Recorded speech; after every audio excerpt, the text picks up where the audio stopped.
I frequently find myself explaining equity and equity dilution to new entrepreneurs. So here I'll explain it just as simply as we can. So equity is ownership in an entity.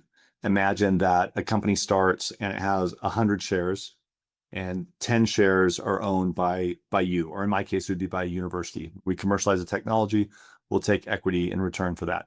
So say the university owns 10% of the company. The other 90% is maybe owned by the founders of the company. Maybe they've given shares to someone else, like a lender or something like that.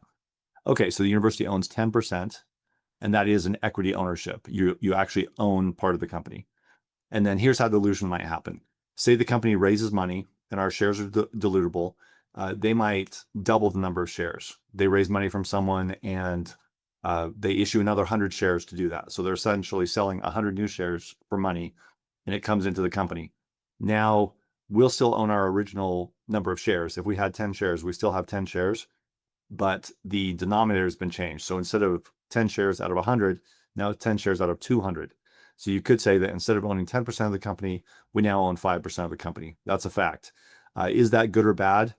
It should be neutral. If the investment's fair, it shouldn't matter too much. It should be slightly good actually, because if the company issued a new 100 shares, it's presumably because they got money in that was worth the amount of those 100 shares.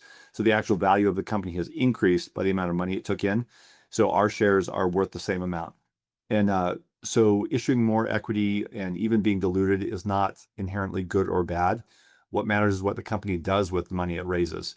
If it sold shares and raised money and uses that in a profitable way, then we all come out ahead and our 10% share of ownership, which is now 5%, actually becomes more valuable. What you don't want is for the company to issue shares to raise money and then squander that money or not get a good return on it. Then actually the value of your holdings could decrease.